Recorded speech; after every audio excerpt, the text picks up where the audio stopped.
ओम नमो भगवते वासुदेवाय।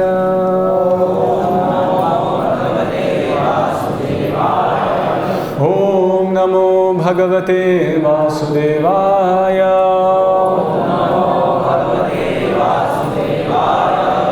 ओम नमो भगवते वासुदेवाय।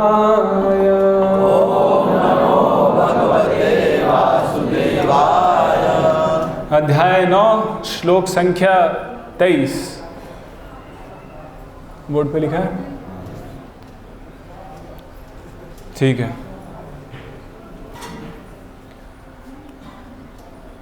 ये अपि अन्य देवता भक्ता यजन्ते श्रद्धयान्विताः अपि ते माम एव कौन्तेय यजन्ति अविधिपूर्वकम्।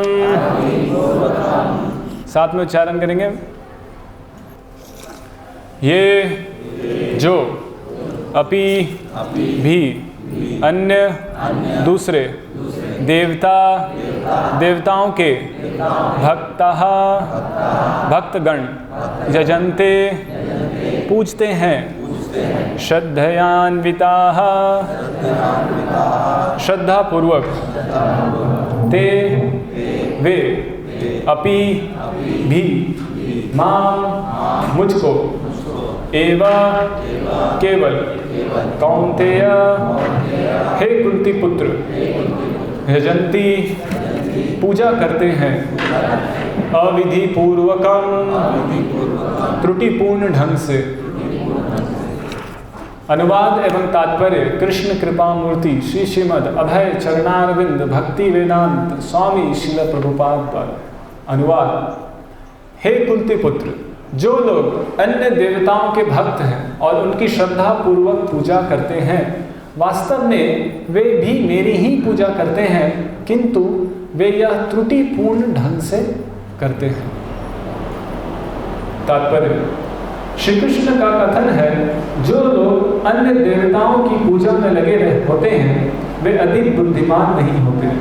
यद्यपि ऐसी पूजा अप्रत्यक्षतः मेरी ही पूजा है।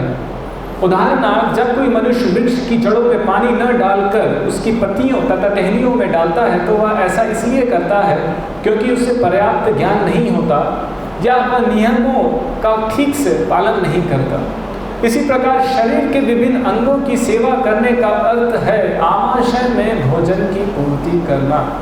इसी तरह विभिन्न देवता भगवान की सरकार के विभिन्न अधिकारी तथा निर्देशक हैं। मनुष्य को अधिकारियों या निर्देशकों द्वारा नहीं अपितु सरकार द्वारा निर्मित नियमों का पालन करना होता है। इसी प्रकार हर एक को परमेश्वर की ही पूजा करनी होती है।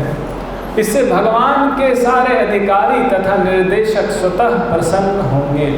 अधिकारी तथा निर्देशक तो सरकार के प्रतिनिधि होते हैं, अतः इन्हें घूस देना अवैध है।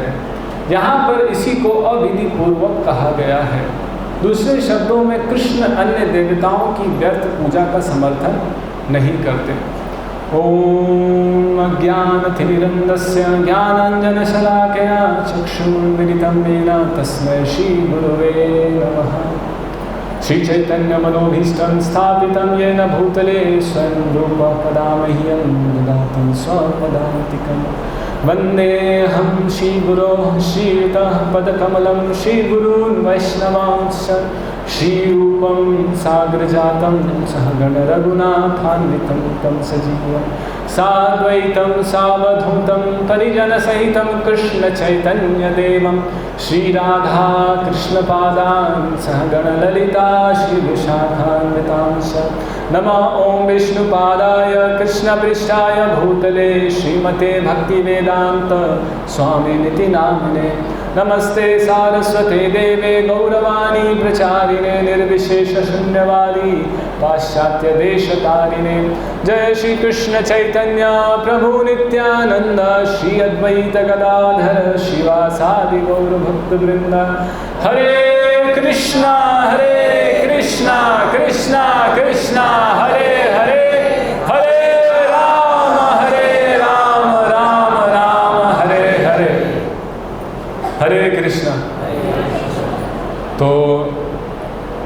अभी हम जो गीता का सबसे महत्वपूर्ण अध्याय है वो चर्चा हो रही है, जो 9वां अध्याय है ना, परम गुह्य ज्ञान। इसको गीता का सबसे प्रमुख अध्याय बताया गया। गीता के बीचों बीच है ये अध्याय, 18 अध्याय है, 9वां अध्याय है, तो बीचों बीच है। तो जैसे कि किसी पेटी में एक हीरा बंद करके रखते हैं, तो ऊपर में एक ढक्कन होता है, नीचे में एक ढक्कन होता है, बीच में हीरा होता है। उसी तरीके से ये 9वां अध्याय वो हीरे के समान है, जिसको आगे के 8 अध्याय और पीछे के 9 अध्याय सब मिल करके इसको सुरक्षित किए हुए हैं। तो इस अध्याय में भगवान अपनी परम सत्ता को स्थापित कर रहे हैं। कई बार लोगों को ये भ्रम होता है कि क्या भगवान कृष्ण ही परम है, ये प्रश्न है। क्या भगवान कृष्ण ही परम है, ये प्रश्न होता है। तो यहाँ इस अध्याय में विशेष रूप से यहाँ कोई कर्म योग, ज्ञान योग, अष्टांग योग की बात नहीं हुई है। यहाँ सिर्फ और सिर्फ भक्ति की बात हो रही है कि भगवान बोल रहे हैं कि मैं भगवान हूँ और तुम मेरे भक्त हो। हम लोग कौन है? भक्त हैं। और भगवान कौन है? कृष्ण। तो इसको स्पष्ट रूप से यहाँ पे बता दिया गया है। और जीवन का लक्ष्य क्या है? भगवान की भक्ति करना, सेवा करना। पिता है, पुत्र है, तो क्या करेंगे दोनों? पुत्र पिता की सेवा करेगा और क्या करेगा, है ना। तो ये इसको स्पष्ट रूप से यहाँ 9वें अध्याय में स्थापित किया गया है। आज का जो श्लोक है विशेष रूप से ये पिछले कई श्लोकों पहले भगवान ने कहा कि 3 प्रकार के लोग होते हैं जो कि भगवान की शरण में आते हैं, लेकिन अप्रत्यक्ष रूप से भगवान को स्वीकार करते हैं, प्रत्यक्ष रूप से नहीं करते, है ना। मानते हैं लेकिन उनको पता नहीं है कि वो कृष्ण की ही पूजा कर रहे हैं, है ना। तो यहाँ पे उसको बताया गया, आप वहाँ शब्द देखेंगे बोर्ड पे, तो कहा गया है कि ये लोग जो होते हैं वो 3 प्रकार के लोग कौन कौन हैं। पहले प्रकार का वो व्यक्ति है जो ये सोचता है कि मैं ही भगवान, मैं ही भगवान, है ना। अब दिल्ली में एक मंदिर है लोटस टेम्पल, कितने लोग गए हैं वहाँ? गए वहाँ अंदर में क्या है? किसकी मूर्ति है? किसी की नहीं है। तो मंदिर किस चीज़ का है? वहाँ पे एक शीशा है। क्या है? शीशा। आप जाइए और खुद का दर्शन कीजिए और खुद की पूजा कीजिए। इसको कहते हैं अहंग्रो उपासना, कि भगवान, हम खुद भगवान हैं। ये बहुत पसंद है लोगों को। अगर कुछ ऐसा उपाय हो जाता तो कितने लोग चाहेंगे भगवान बनना। और कुछ अगर उपाय, कुछ जुगाड़ अगर मिल जाए तो भगवान बनने में कितना मज़ा आएगा कि हम ही भगवान बन जाए। और किसी तरीके से कुछ योजना बना करके जो है उनको अगर हटा दिया जाए और हम सत्ता में बैठ जाए, तो भौतिक जगत में तो यही दौड़ है कि ऊपर वाले को हटाओ और खुद ऊपर बैठ जाओ। तो कितना अच्छा अगर कोई रास्ता अगर मिल जाए, कोई बाबा या कोई साधु या कोई मठ, मंदिर, संस्था, कोई हमको अगर ये उपाय बता दे कि अगर हम भगवान बन सकते हैं, तो ये तो बहुत लोग पसंद करेंगे, सुनना चाहेंगे ये तरीका। आप लोग नहीं सुनना चाहेंगे, आप लोग तो भक्त हैं, लेकिन बहुत लोग हैं जो पसंद करते हैं, है ना, कि हम भगवान हैं, आप भगवान हैं, आप भी भगवान हैं, आप भी भगवान हैं, और हम सब भगवान हैं। बस समय की देर है और हम सब भी भगवान बन जाएंगे। तो इसलिए वहाँ पे शीशा रखा हुआ है लोटस टेम्पल में। कहानी नहीं सुना रहा हूँ, सत्य बता रहा हूँ, है ये चीज़। ये एक प्रकार की उपासना है, इसको भगवान गीता में बताएं कि ऐसे लोग हैं। वो ऐसा नहीं है, भगवान को पता नहीं है कि हम लोग क्या उत्पात मचा रहे हैं। तो भगवान को भी पता है कि ये सब उत्पाती लोग पृथ्वी पे हैं। तो एक प्रकार के जो उत्पाती हैं वो क्या नाम है उनका? एकत्वेन। उनका कहना है कि सब एक है, ऐसा नहीं है कि मैं सेवक हूँ और वो भगवान है, हम दोनों एक हैं। हम सब भगवान हैं, तो एकत्वेन। दूसरा जो पद्धति जो लोग फॉलो करते हैं वो है पृथक्त्वेन। एक श्लोक पहले आया है, इस श्लोक के पहले, ये श्लोक उसी श्लोक का चर्चा है, इसलिए वो बता रहा हूँ। तो पृथक्त्वेन में भगवान बोले कि दूसरे प्रकार के लोग ऐसे लोग हैं जो ये कहते हैं कि वो जो एक ब्रह्म है वो अपने आप को उसने बांट लिया है अपने आप को।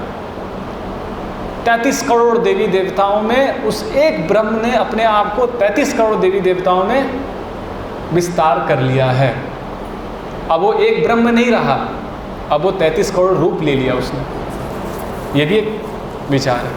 अब वो कृष्ण नहीं रहे, अब वो कृष्ण क्या हुए, उन्होंने 33 करोड़ देवी देवताओं में अपने को बांट लिया है ना। जैसे कि कागज़ है, एक कागज़ को फाड़ करके मैं सबको एक एक टुकड़ा दे दूँ तो वो कागज़ कहाँ गया, खत्म हो गया, है कि नहीं। तो उसी तरीके से ये दूसरा तरीका है। तीसरा तरीका ये जो लोग कहते हैं कि ये सृष्टि ही भगवान है, ये सृष्टि हम देख रहे हैं यही भगवान है, इसके ऊपर और कोई नहीं है, यही भगवान, इसी की पूजा करनी चाहिए। इसलिए आप देखेंगे कई सारे आदिवासी लोग होते हैं, पहाड़ की पूजा करते हैं, कोई सूर्य की पूजा करता है, कोई झरनों की पूजा करते हैं, यही भगवान है, यही झरने, पहाड़, प्रकृति, यही भगवान है, इसके ऊपर और कुछ नहीं। तो यहाँ पे भगवान बताते हैं, ज्ञान यज्ञेन चाप्य अन्ये यजंतो माम उपासते एकत्वेन पृथक्त्वेन बहुधा विश्वतो मुखम। इन तीनों में जो ये विश्व को भगवान के रूप में मान रहा है, ये इन तीनों से फिर भी ठीक है। कम से कम खुद को भगवान नहीं बोल रहा है, या ये नहीं बोल रहा है कि देवी देवता जो हैं ये सब भगवान हैं, वो बोल रहा है ये प्रकृति भगवान है। फिर भी ये माना जा सकता है, एक स्तर तक माना जा सकता है। तो अब प्रश्न ये उठता है कि भगवान कौन है। अब इसमें मतभेद हैं बहुत सारे। तो भगवान ने बोला कि ये जो रास्ते हैं, जो पहला रास्ता है एकत्वेन, बोला कि सही है, इसमें कोई समस्या नहीं है। ये मानना कि जो भगवान है, सर्वम खल्विदम ब्रह्म, जो भी आप देख रहे हैं वो सब भगवान है। हाँ, सही है एक तरीके से कि हम सब भगवान की शक्तियाँ हैं, हम सब भगवान के अंश हैं। उस तरीके से एक तरीके से कि हम सब भगवान की शक्ति पे निर्भर हैं। एक तरीके से कि हमारा अस्तित्व भगवान के अस्तित्व के बिना अधूरा है ना। हमारा अस्तित्व पूर्ण तब होगा जब भगवान की शक्तियों से हम जुड़ेंगे, है कि नहीं, तब हमारा अस्तित्व पूर्ण होता है। जैसे आपके देखने की शक्ति है, लेकिन आप देखने की शक्ति है, लेकिन फिर भी आप देख नहीं सकते जब तक कि सूर्य प्रकट न हो। यानी कि आपकी देखने की शक्ति की पूर्णता तभी होती है जब सूर्य प्रकट होता है। जब भगवान की शक्ति, जब आपकी देखने की शक्ति से को शक्ति प्रदान करती है, तब आप देख पाते हैं, है ना। इस तरीके से हम भगवान हैं, इस तरीके से कि हम भगवान की शक्तियों पर निर्भर हैं और भगवान की शक्तियों के एक छोटे अंश हैं। और हमारी पूर्णता तब होती है जब हम भगवान से जुड़ते हैं। इस तरीके से हम भी अंश हैं उसी शक्ति के, तो हम भी वही शक्ति है। तो ये सब जो स्तर है, ये अलग अलग सोपान है, उसी भगवत साक्षात्कार का अलग अलग सोपान है। बौद्धिक विकास के अलग अलग स्तर हैं, जहाँ पे व्यक्ति अपनी चेतना का विकास करते करते एक एक स्तर ऊपर उठता चला जाता है और धीरे धीरे ये समझ पाता है कि ईश्वरः परमः कृष्णः सच्चिदानंद विग्रह अनादिर आदिर गोविंदः सर्व कारण कारणम। तो ईश्वर बहुत सारे हैं, आप भी ईश्वर हैं, आप भी ईश्वर हैं, सब ईश्वर है ना कुछ स्तर तक तो हम ईश्वर हैं। एक 4 सदस्य के परिवार का ईश्वर हो सकता है कोई, है ना, जो घर का गार्जियन है उस घर का ईश्वर है। तो हर कोई को कुछ ना कुछ स्तर की ईश्वरीय शक्ति प्रदान की गई। ये सूर्य भी ईश्वर है, सूर्य को भी ईश्वर के समान मानते हैं क्योंकि इसको भी कुछ ईश्वरीय शक्ति का प्रदर्शन करता है। हम भी कुछ ईश्वरीय शक्ति की प्रदर्शन करते हैं। उस अनुपात में हम ईश्वर हैं। जिस अनुपात में हम ईश्वरीय शक्ति का प्रदर्शन करने में सक्षम हैं, उस अनुपात में हम ईश्वर हैं। लेकिन इन सभी ईश्वरों में कितने ईश्वर बैठे हैं, है ना? कुछ ना कुछ स्तर तक की सबको शक्ति दी गई है अपने ईश्वरत्व को लागू करने की। लेकिन हम देखते हैं कि इस भौतिक जगत में एक ईश्वर है तो उससे कोई बड़ा ईश्वर है, फिर उससे भी कोई बड़ा ईश्वर है, फिर उससे भी कोई बड़ा ईश्वर है। एक कर्मचारी है तो उसका बॉस है, फिर उसका भी बॉस है, फिर उसका भी बॉस है। तो एक एक स्तर पे हर कोई बॉस है। लेकिन जब वो अपने बॉस के सामने जाता है तो फिर वहाँ पे वो सरेंडर करता है, फिर वो अपने बॉस के पास जाता है। तो इस तरीके से हर किसी को बॉस बनने का अधिकार दिया गया है अपने कार्य क्षेत्र में। अब लेकिन प्रश्न ये है कि हम में से वो परम बॉस कौन है? कोई तो है परम। माइक्रोसॉफ्ट कंपनी है, इतने सारे कर्मचारी हैं, लेकिन एक तो व्यक्ति है जो ये पूरे संस्था का मालिक है। ऐसा थोड़ी है कि कोई नहीं है, पता नहीं कौन है, दिखता नहीं है, ऐसा तो नहीं है। कुछ कन्फ्यूजन है। कौन है माइक्रोसॉफ्ट का मालिक? बिल गेट्स है। इसमें कोई कन्फ्यूजन नहीं है। बहुत सारे अधिकारी हैं, सबको अपने अपने अधिकार हैं। आप अधिकारी हैं, आपको अधिकार है, लेकिन आप इतने बड़े अधिकारी नहीं हैं कि आप उस परम सत्ता को आप ले पाए। आपका अधिकार क्षेत्र आपको बता दिया गया है, उस अधिकार क्षेत्र में के अधिकारी हैं आप। तो हम सब भी अधिकारी हैं उस ईश्वरत्व के। उस अधिकार क्षेत्र में रहते हुए हम अपने अधिकार का पालन कर सकते हैं। अगर हम अपने अधिकार क्षेत्र का उल्लंघन करेंगे और बोलेंगे मैं ही भगवान हूँ, मैं अपनी पूजा कर रहा हूँ, है ना, शीशा लगा करके अपनी ही पूजा करना चालू कर दें, तो और कुछ गधे लोग वैसे उस गधे की ताली बजाएंगे, बड़ा अच्छा कर रहा है ना। कुछ भी करेंगे तो कुछ लोग तो ताली बजाने के लिए मिल ही जाते हैं।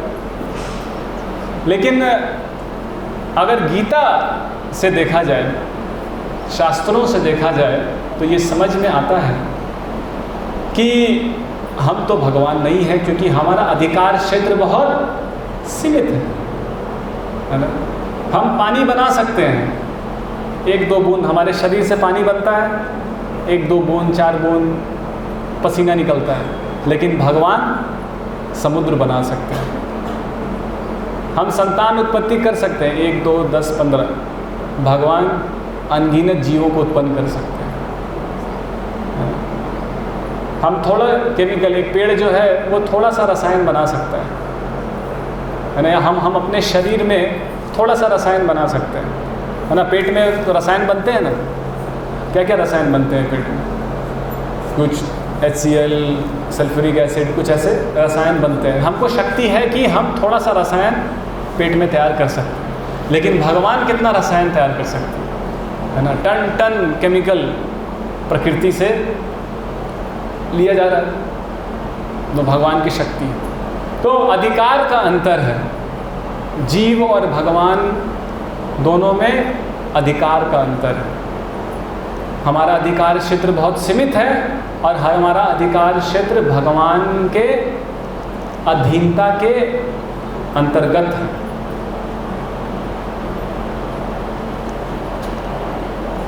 तो जो यहाँ पे देवी देवताओं की पूजा बताई गई है, क्योंकि ये श्लोक विशेष रूप से ये बता रहा है कि ये अप्य अन्य देवता भक्ता, कि ये जो इतने सारे लोग देवताओं की भक्त हैं, है ना। हर कोई कुछ ना कुछ देवी देवता की पूजा तो करते ही हैं, है कि नहीं। तो इतने सारे देवी देवताओं के जो भक्त हैं, गीता का जो मत है उसको हम यहाँ समझ रहे हैं कि ये गीता कह रही है कि ये जो इतने सारे अन्य देवताओं के भक्त हैं वो मेरे ही भक्त हैं। कृष्ण कह रहे हैं ते अपि माम एव, वो मेरे ही भक्त हैं। देवी देवताओं के भक्त हैं, लेकिन एक्चुअली में वो क्या है, कृष्ण के ही भक्त हैं। लेकिन तो समस्या क्या है?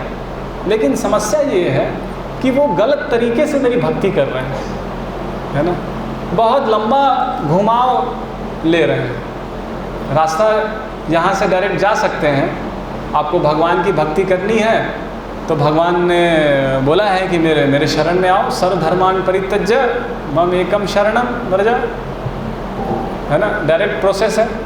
लेकिन नहीं सर, हमको तो थोड़ा सा कुछ और उधर थोड़ा अच्छा लग रहा है, उधर से घूम के आते हैं थोड़ा सा, है ना।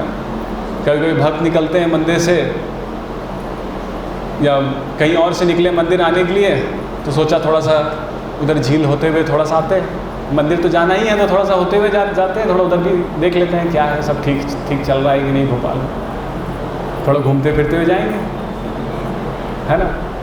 तो उसमें क्या होगा, समय शक्ति का बर्बादी, और क्या। जाना जब मंदिर ही है तो डायरेक्ट चले जाइए ना, इधर उधर थोड़ा घूमते फिरते थोड़ा चाट चाउमीन खाते हुए पहुँचेंगे तो ठीक है, वैसा भी कर सकते हैं। लेकिन फिर क्या होगा, लेट हो जाएगा, प्रोग्राम में आते आते लेट हो जाएगा, और हो सकता है प्रोग्राम छूट भी जाए। तो हो सकता है कि जब तक हम थोड़ा सा घूमते फिरते, थोड़ा सा कुछ खाते पीते में समय बिताएं, कुछ देवी देवताओं के साथ समय बिताएं और कुछ थोड़ा सा वो आदान प्रदान हो, लेकिन समस्या ये हो सकती है कि तब तक हमारा जीवन भी समाप्त हो जाए। ये हो सकता है कि नहीं, होता है कि नहीं। कई सारे हमारे संबंधी गण हम देखते ही अपने आँख के सामने कि मृत्यु काल तक भी वो नहीं समझ पाते हैं कि ईश्वरः परमः कृष्णः, कि सब ईश्वर हैं, आप भी ईश्वर हैं, देवी देवता भी ईश्वर है, उसमें कोई मतभेद नहीं है कि नहीं प्रभु जी गणेश जी भगवान है या इंद्र जी भगवान है, हम मान रहे हैं कि वो ईश्वर है, उसमें कोई मतभेद नहीं है। लेकिन क्या आप ये कहना चाहते हैं कि उनका अधिकार क्षेत्र पूरे सृष्टि, आध्यात्मिक जगत, भौतिक जगत सब पे उनका अधिकार क्षेत्र है? तो इसमें मतभेद है, क्योंकि उनका अधिकार सीमित है।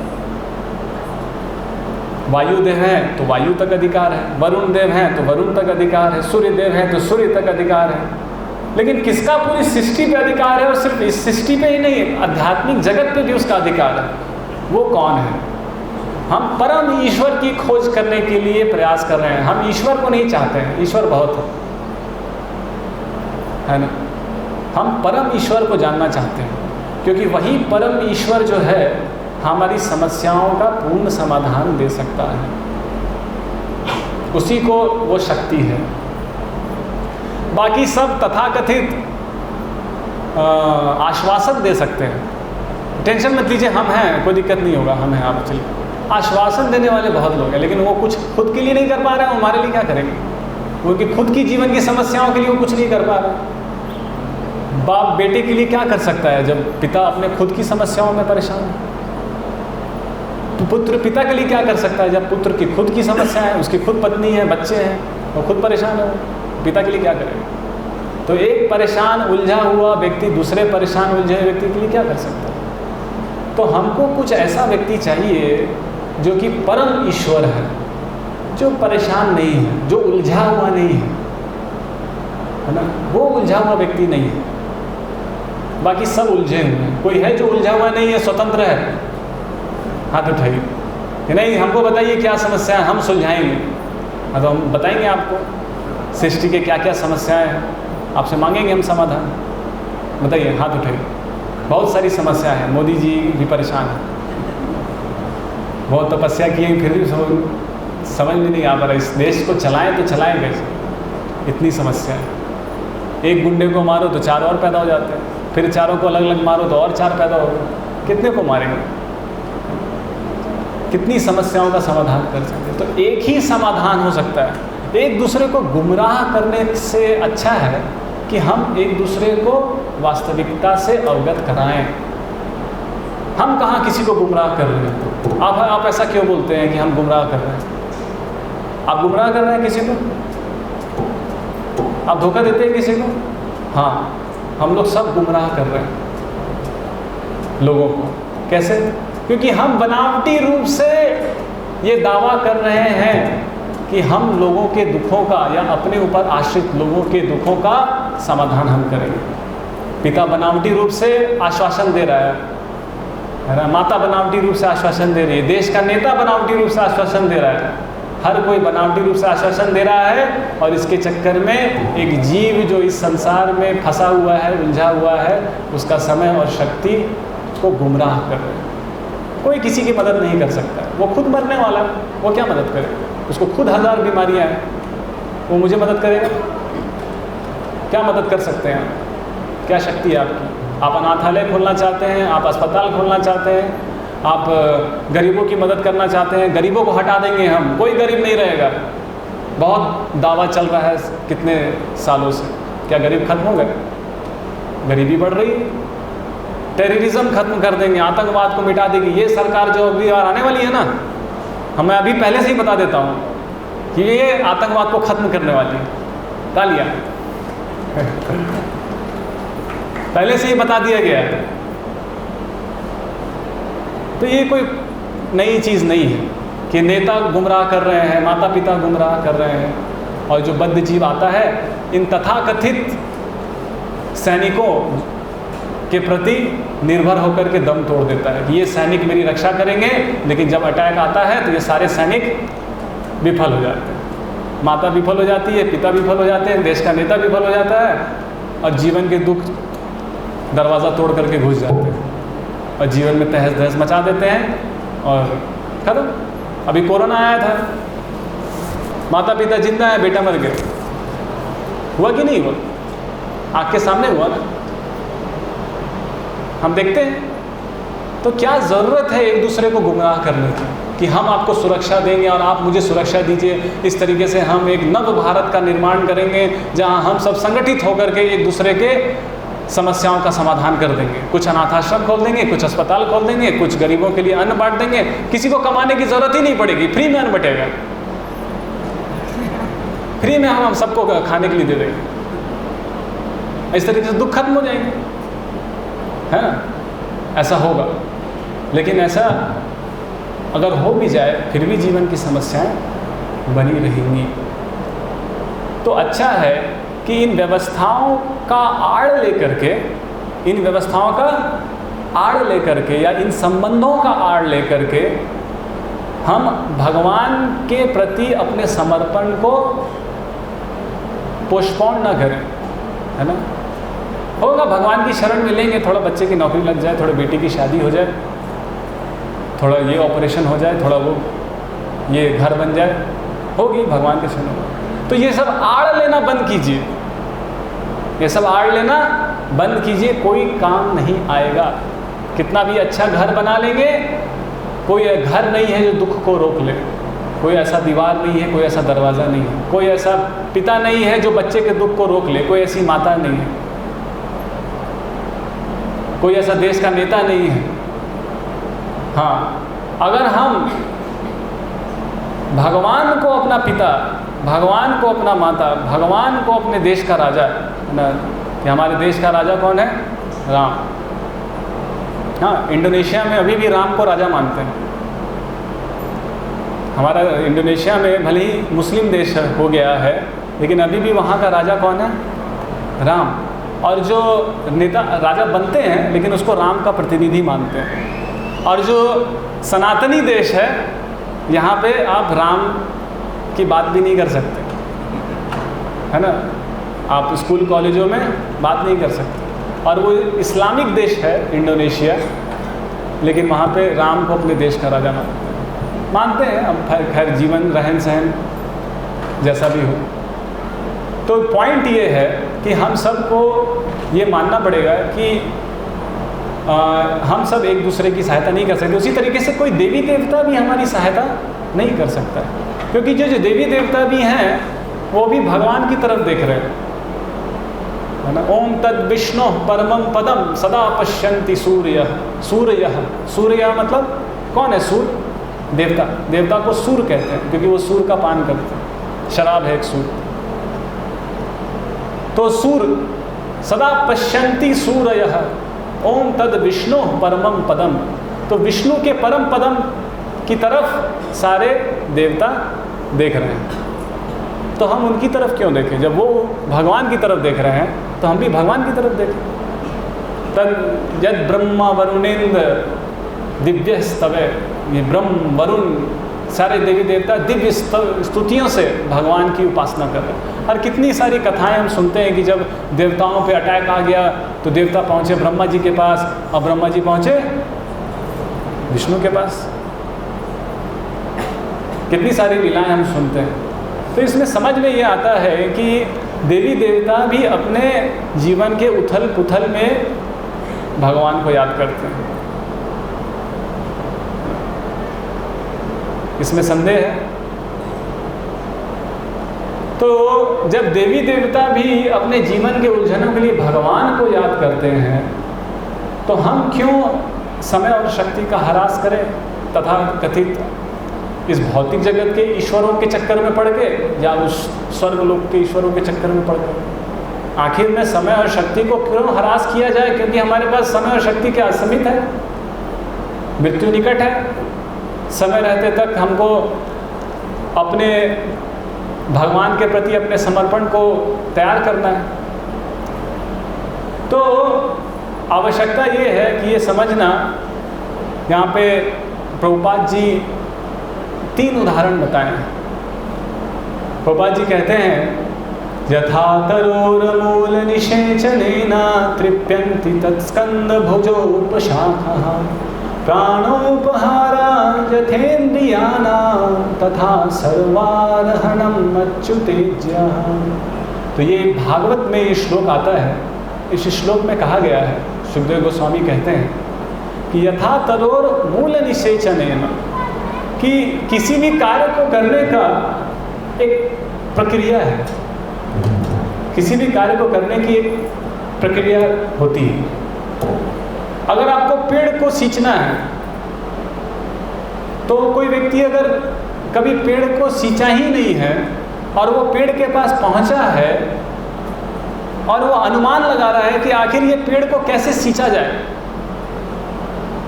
तो कितना भी अनुमान लगाएगा तो कभी वो पानी नीचे डालेगा? कभी नहीं डालेगा।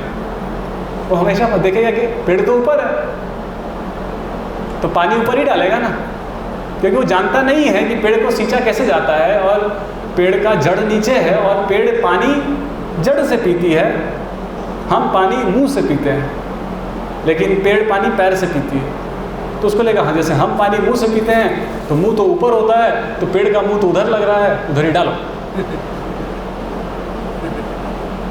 है ना।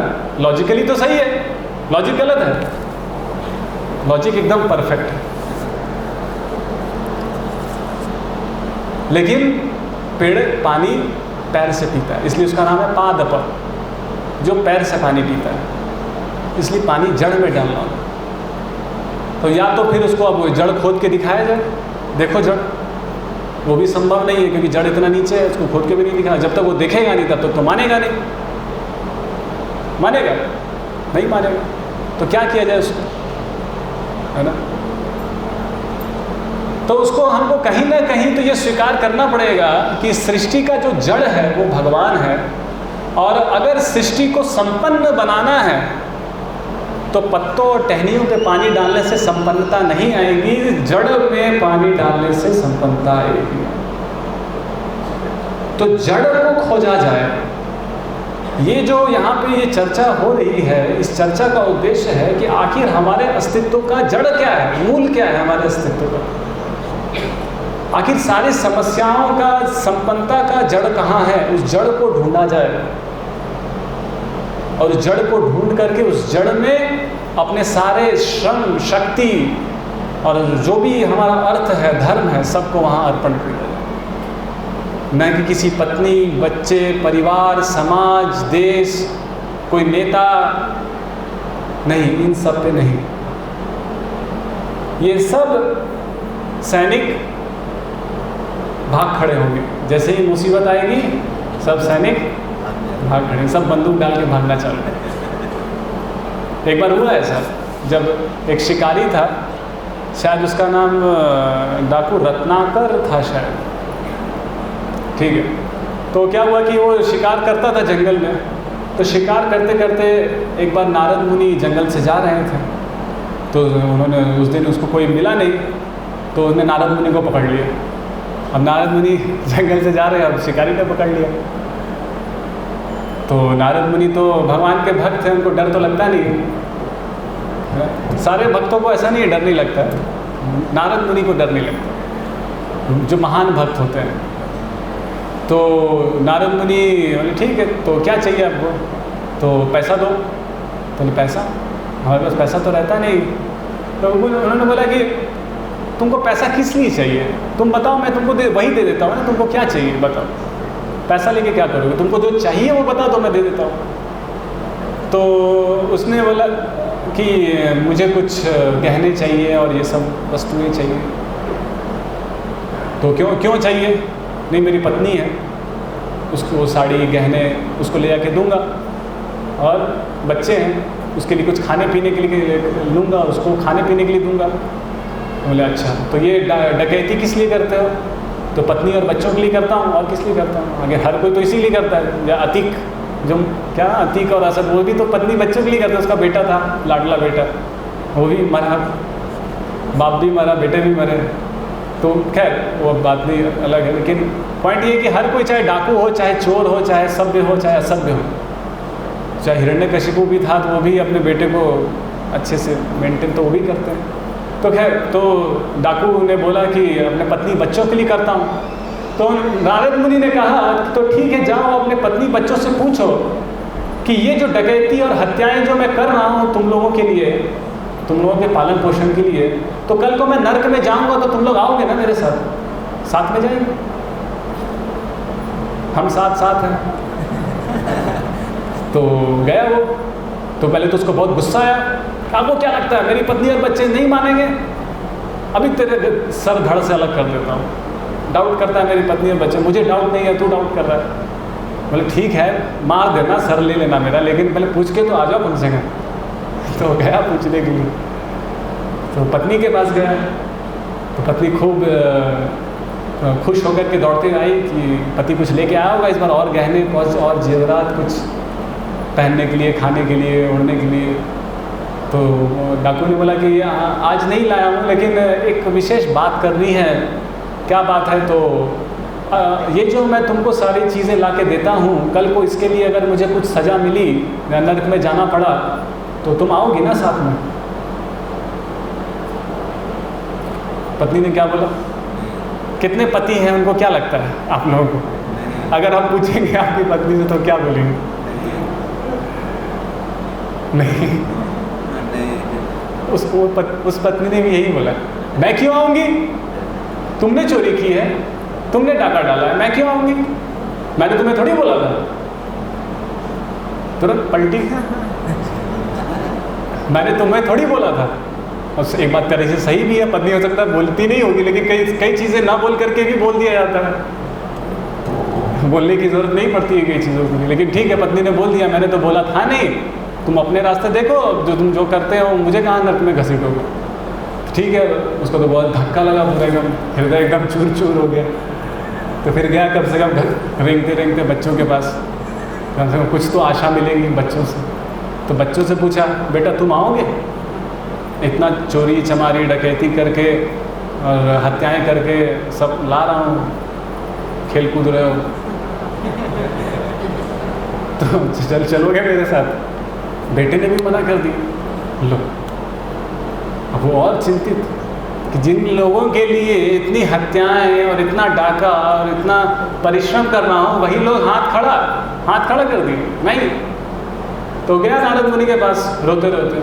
नारद मुनि मुझे क्या बोले? पति, बच्चे और पत्नी बोले कि हम तो नहीं आएंगे। तो उसको समझ में आया कि जिन लोगों को की सेना में खड़ा कर रहा हूँ, वो सेना तो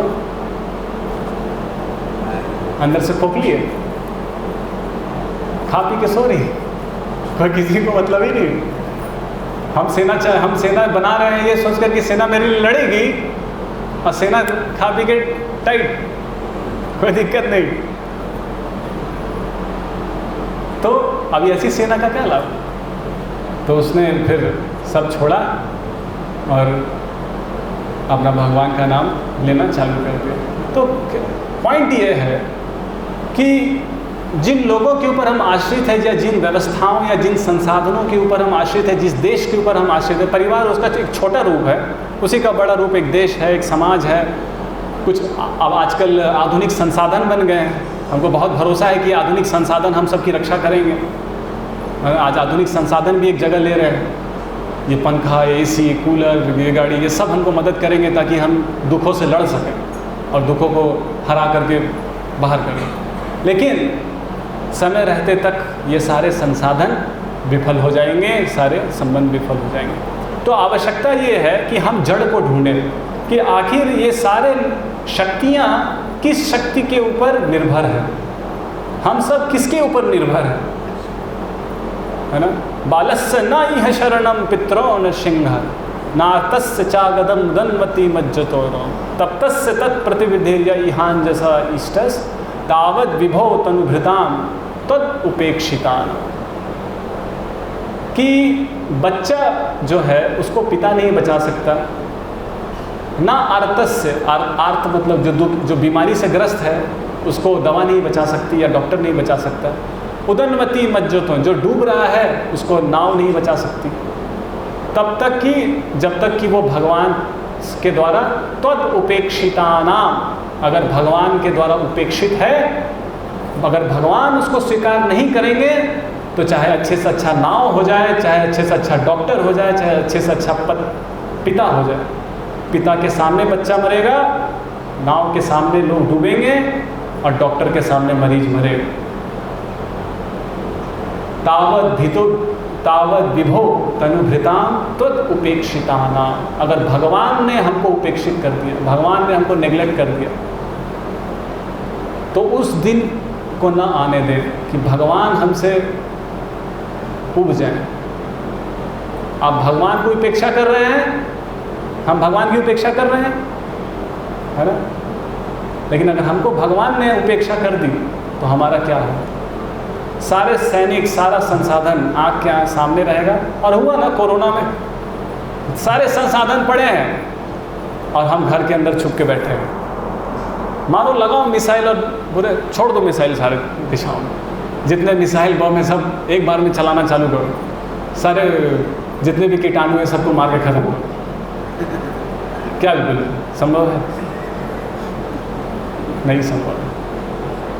तो ये तथाकथित प्रगति का नारा लगा करके क्यों एक दूसरे को गुमराह किया जा रहा है? तथाकथित आधुनिक विकास का नारा लगा करके क्यों एक दूसरे को गुमराह कर रहे हैं? जब ये विकास हमारे आंख के सामने विफल हो गया, लोग थोड़े से ऑक्सीजन के लिए रोड पे दौड़ रहे हैं, दौड़ रहे थे कि नहीं दौड़ रहे? टीवी पे नहीं आ रहा था, सिलेंडर लेके दौड़ रहे हैं। ऑक्सीजन, अभी ऑक्सीजन मिल रहा है तो समझ में नहीं आ रहा है।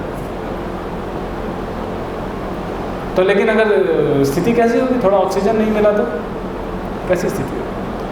तो अगर भगवान ने जिस दिन उपेक्षित कर दिया उस दिन हालत खराब हो जाएगी। तो पॉइंट ये है कि अगर इस प्रकृति को हम देखें, इस प्रकृति को, पेड़ हमको फल दे रहा है, छांव दे रहा है, हवा दे रहा है, ऑक्सीजन दे रहा है, लकड़ी दे रहा है। पृथ्वी हमको अनाज दे रही है, फल फूल दे रही है, सुगंधित चीज़ दे रही है ना। झरने हैं, नदी है, वो हमको पानी दे रही है। कोई स्वार्थी नहीं है। पेड़ नहीं बोल रहा है कि मैं फल खाऊंगा, मैंने उगाया है मैं खाऊंगा, लेकिन इंसान बोलेगा मैंने कमाया है ना। दूसरे के बच्चे को क्यों? तो दूसरे का बच्चा मरेगा रोड पे, मेरा बच्चा जूता पहन के दौड़ेगा, लेकिन दूसरे का बच्चा नंगे दौड़े, कांटा चुभ जाए, टूट जाए पैर, बर्बाद हो जाए, नहीं।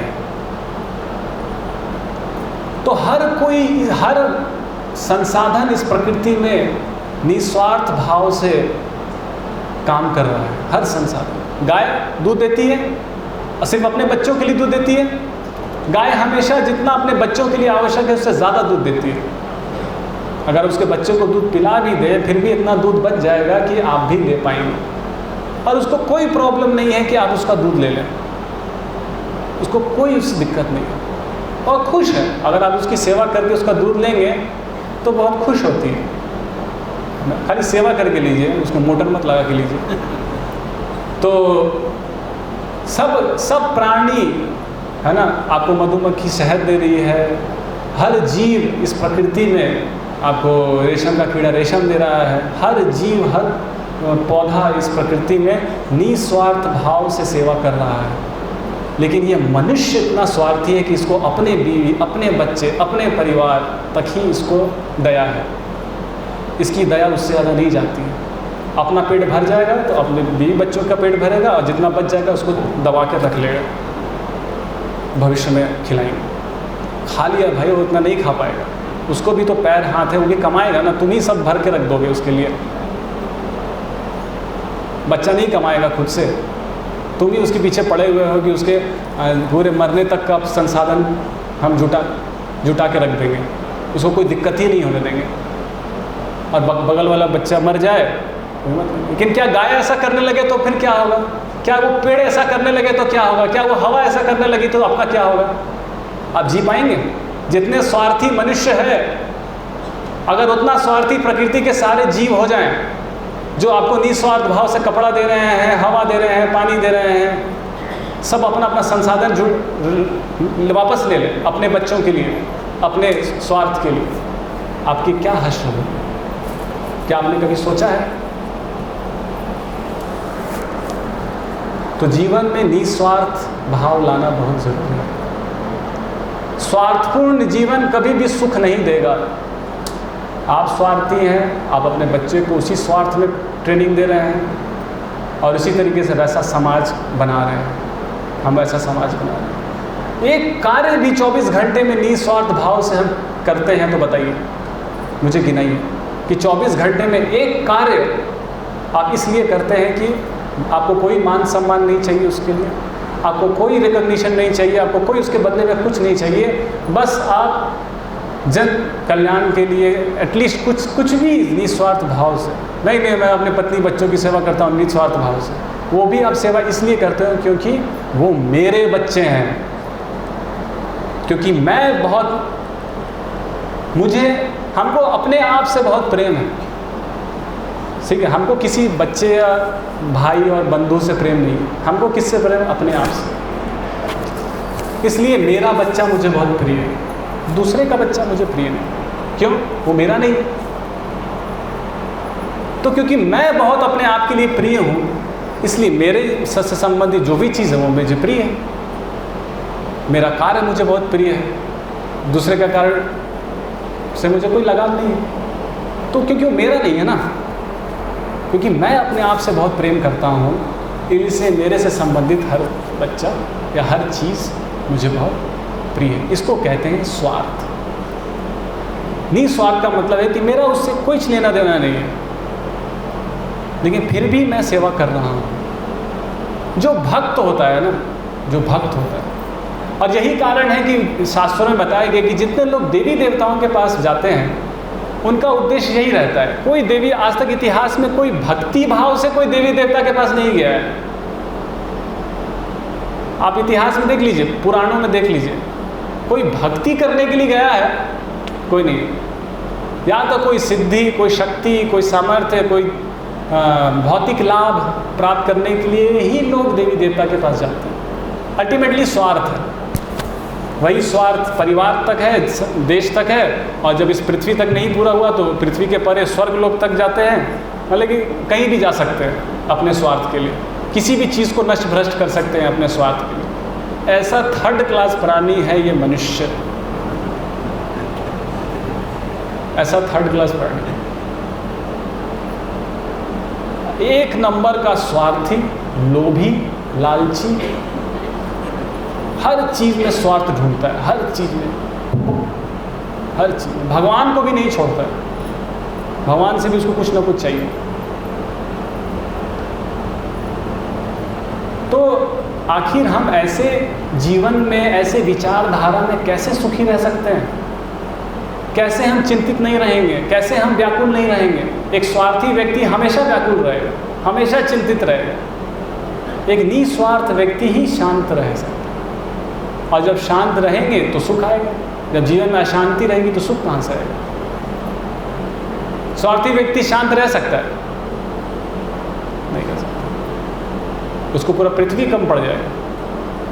उसको मंगल ग्रह जाना है, पृथ्वी कम पड़ रहा है उसको मंगल ग्रह जाना, मंगल ग्रह पे जाके फिर वो शनि ग्रह पे जाएगा, शनि ग्रह पे जाके पूरे ब्रह्मांड पे हावी हो जाएगा, क्योंकि स्वार्थ का कोई अंत नहीं है।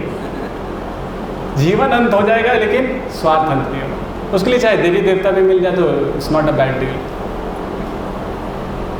देवी देवता भी चलेंगे, कोई दिक्कत नहीं है ना। तो ये जीवन की ऐसी निकृष्ट विचारधारा से हमको ऊपर उठना पड़ेगा। और अगर हम भगवान की सेवा करते हैं, है ना, और जो भक्त होता है, अभी देखिए भक्त की विचारधारा कैसे रहती है। 5 मिनट और है तो बस 5 मिनट और बोलूँगा। एक भक्त की विचारधारा कैसे रहती है, जैसे ये तो पता चले कि एक मनुष्य की विचारधारा कैसी है। हाँ, मनुष्यों में भी एक विशेष प्रकार के मनुष्य जो भक्त होते हैं, उनकी विचारधारा कैसी होती है। अब उनके देखिए उनका क्या फिलॉसफी है कि उनके लिए उनका पूरा जीवन अगर आप देखें तो पूरा जीवन लोगों के कल्याण के लिए, समाज के कल्याण के लिए, भगवान की से लोग और समाज के कल्याण के लिए है। क्योंकि उसका कारण ये है क्योंकि वो भगवान से अपने आप को संबंधित अपने पहचान कर रहे हैं, अपने स्वार्थ से अपनी पहचान नहीं कर रहे हैं कि मैं से अपनी पहचान नहीं कर रहे हैं, उस भगवान से अपनी पहचान कर रहे हैं। मैं उस भगवान का अंश हूँ, मेरा कोई अस्तित्व अपने आप में कुछ नहीं है। मैं क्या हूँ? कभी आप किसी पहाड़ के ऊपर चढ़ करके थोड़ा देखें। अभी हम एक मंदिर दर्शन करने गए थे, थोड़ा पहाड़ के ऊपर चढ़ करके देखा तो मतलब कि इतनी तुच्छ अस्तित्व है हमारा कि एक पहाड़ से भी देखेंगे तो दिखे या नहीं कि पता नहीं कहाँ पे हैं हम लोग। इतने छोटे हैं हम, इतने छोटे हैं। स्वार्थ इतना है, पृथ्वी को निगल लेना चाहते हैं, पूरे का पूरा समुद्र को निगल लेना चाहते हैं। इतना कचड़ा समुद्र में डाल रहे हैं। अभी एक बहुत बड़ी बेल मछली, एक देश है वहाँ एक बहुत बड़ी बेल मछली पकड़ी था। बेल मछली बहुत बड़ी होती है ना। आपका ये मेन गेट से लेकर के उधर का गेट तक आप कम से कम मान लीजिए इतनी बड़ी होती है बेल मछली। जब उसका पेट काटा गया तो खाली प्लास्टिक के डब्बे भरे थे, प्लास्टिक के डब्बे, ये डब्बा, वो डब्बा, ये डब्बा। क्योंकि जितना कचड़ा शहर से हम बना रहे हैं, है ना, वो सब जाके कहाँ डाल रहे हैं? समुद्र में। और वो मछलियाँ खा रही हैं। मतलब कि समुद्र में मछलियों के वजन से ज़्यादा वजन है वहाँ जो कचड़ा हम डाल रहे हैं। समुद्र का जो वेस्ट है वो वहाँ के प्राणियों के वजन से अगर का वजन करें और वहाँ का जो कचड़ा हम डाल रहे हैं उसका वजन करें तो कचड़ा ज़्यादा है, प्राणी कम। इतना हमने कचड़ा भर दिया समुद्र में। 8000 नए आविष्कार हर महीने किए जा रहे हैं। तरह तरह का टूथपेस्ट, तरह तरह का ब्रश, ऐसे घुमा करके फिर ऐसे घुमा करके, तरह तरह का परफ्यूम, ये फ्रेग्रेंस, वो फ्रेग्रेंस, इतने तरह के परफ्यूम, इतने तरह के चप्पल खरीदने जाइए तो पागल हो जाइए, इतने डिज़ाइन है। आपको रोकना पड़ेगा, आप मत दिखाओ, क्योंकि लोग इतने व्यस्त हैं इन संसाधनों को बनाने में, आविष्कार करने में। लोग बहुत व्यस्त हैं, किसी के पास समय नहीं है। हाँ, व्यस्त हैं। व्यस्त किस चीज़ में? उत्पात में, उत्पात मचाने में व्यस्त हैं। खाली उत्पाती काम, खाली उत्पाती काम। कोई भी शांति से बैठ करके जीवन का कोई गहन विचार नहीं करना है। वो तो बुढ़ापे में करेंगे। कौन बूढ़ा आदमी कर रहा है मुझे बताओ, मैं तो मिलना चाहता हूँ उससे। मुझे कितने लोगों ने बोला आप लोग अभी जवानी में ये सब आप लोग बुढ़ापे में भी कर सकते हैं ना। बहुत दुखी होते हैं वो हमें देखकर कि जवानी ये क्या समय। मैं मिलना चाहता हूँ कोई बूढ़े इंसान से कि जो स्वेच्छा से भक्ति कर रहा है, क्योंकि वो बूढ़ा हो गया इसलिए, क्योंकि उसको ऐसा लग रहा है कि क्योंकि मैं बूढ़ा हो गया तो मुझे भक्ति करनी चाहिए, कोई एक इंसान आए यहाँ पे मुझे मिले। मैं तो बहुत लोगों से पूछा, मिलता हूँ, पूछता हूँ, क्या आपको लगता है कि अब आप बूढ़े हो गए हैं, आपको भक्ति करना चाहिए? खाली गुमराह करना, खाली गुमराह करना, एक दूसरे को खाली। बच्चा भक्ति कर रहा है, बुढ़ापे में करना है ना ये सब, तो आप करिए ना। तो आप क्यों नहीं करते? मैं भी बूढ़ा नहीं हुआ ना, तो कब बूढ़े होंगे आप? 50 साल तो हो गया। मैं भी और है मेरे पास 10 साल, फिर 10 साल के बाद फिर और समय। तो पॉइंट ये है कि एक दूसरे को गुमराह करने से कोई फ़ायदा नहीं। पहले तुमको ये समझना होगा। हमको ये मानना पड़ेगा कि हम सब एक दूसरे की समस्याओं को सुलझाने में समर्थ हैं। और हम सबको भगवान की शरण में जानी चाहिए और सिर्फ तथाकथित बनावटी आवश्यकताओं का आविष्कार बंद करके जीवन के कुछ ऊंचे अस्तित्व को सोच विचार करें। 8000 नए प्रोडक्ट्स अगर हर महीने बन रहे हैं तो साल में कितने बन गए? और अगर आप 70 साल जीवित रहें तो आप कितने प्रोडक्ट्स बन जाएंगे आप सोचो। और जिसका कोई मायने मतलब नहीं है ना, कोई मायने मतलब नहीं है। अननेसेसरी चीज़ों का उत्पादन और उसका एडवर्टीजमेंट करके लोगों को दिमाग को करप्ट करना, उसको कंफ्यूज करना लोगों को, और फिर उसको बेचना, यही काम है। आज आधुनिक मनुष्य क्या कर रहा है? अनावश्यक चीज़ों का उत्पादन और उसका प्रचार और उसको खरीद करके फिर उसको फेंक दो, फिर और खरीदो, फिर और यूज़ को फेंक दो, यही चल रहा है। और बहुत बिजी हैं हम, गीता और सब के लिए समय नहीं, बहुत बिजी। इतना हम लोग विकास करना है हमको, यही इसको कहते हैं विकास।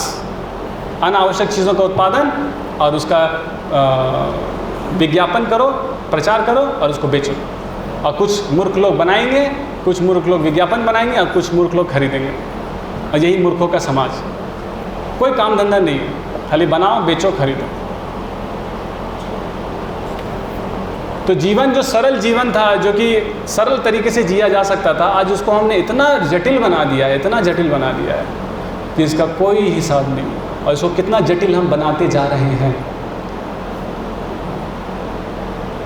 और बदले में हम क्या दे रहे हैं? वो किसान हमको अनाज दे रहा है, ये प्रकृति हमको संसाधन दे रही है। हम क्या दे रहे हैं उस किसान को? वो किसान दूध ला के दे रहा है, हम उसको माइक्रो प्रोसेसर दे रहे हैं। वो क्या करेगा माइक्रो प्रोसेसर? उसको क्या काम है? हमको क्या काम है माइक्रो प्रोसेसर? हमको क्या काम है चिप का? उसके बिना जीवन नहीं चलता है। अन्न के बिना जीवन नहीं चल सकता है। लेकिन क्या ये जो बनावटी संसाधन जो आधुनिक विज्ञान हमको देता है, क्या उसके बिना जीवन नहीं चल सकता है? तो आप प्रकृति से वास्तविक चीज़ लेते हैं और प्रकृति को कुछ बनावटी चीज़ देते हैं। आप किसान से वास्तविक अनाज लेते हैं, वास्तविक दूध लेते हैं, और अब उसको देते हैं बनावटी चीज़ जिसका उसको कोई आवश्यकता नहीं है, लेकिन ज़बरदस्ती उसको विज्ञापन दिखा करके आप ज़बरदस्ती उसको बेचेंगे।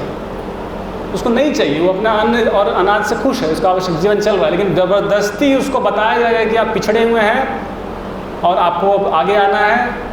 तो कब तक ये चलेगा? कब तक वो किसान आपके लिए दूध देगा? कब तक वो किसान आपके लिए अनाज देगा? और आप बैठ करके वीडियो गेम खेलेंगे, आप बैठ करके टाइम पास करेंगे, व्हाट्सएप बनाएंगे, फेसबुक बनाएंगे, आप कुछ नहीं देंगे।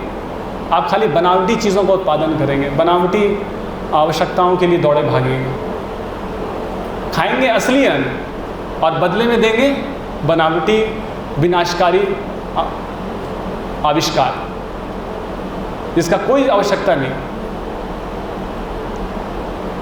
तो कब तक ये चलेगा? कि कब तक वो किसान आपका खाने का अन्न वो किसान उगाएगा?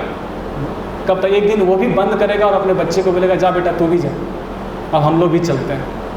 जब वो लोग मजा कर रहे हैं तो हम लोग क्यों यहाँ बैठ करके खेती कर रहे हैं? वो भी चलेगा और एक दिन हाहाकार मचेगा। तो पॉइंट ये है कि स्वार्थपूर्ण जीवन और स्वार्थपूर्ण समाज जो लोभ और स्वार्थ पे आधारित है, वो एक दिन तो चरमराएगा। क्योंकि किसी और को लूट खसोट करके, वो किसान को लूट खसोट करके, वो ग्वाले को लूट खसोट करके आप उसको नोच रहे हैं, लेकिन एक दिन वो भी छोड़ेगा अपना पेशा, और उस दिन फिर देखिएगा कि आपको कौन दूध देगा और आपको कौन अनाज देगा कि आप वीडियो गेम खेल पाएंगे और आप फेसबुक चला पाएंगे और व्हाट्सएप पे बैठ कर टाइम पास करेंगे और बनावटी आवश्यकताएं बनाएंगे। जब मूलभूत आवश्यकताएं नहीं मिलेंगी तब देखेंगे कि बनावटी आवश्यकताएं कौन बनाने जाएगा, है कि नहीं? तो हमको देखना है कि क्या ये समाज जीवन की मूलभूत आवश्यकताओं में कितना फोकस कर रहा है और कितना समय नष्ट कर रहा है। ठीक है, तो यहाँ पे हम चर्चा का अंत करते हैं। हरे कृष्णा कृष्णा कृष्णा हरे हरे, हरे राम राम राम हरे हरे। श्रीमद् भगवद गीता यथारूप की जय। श्रील प्रभुपाद की जय।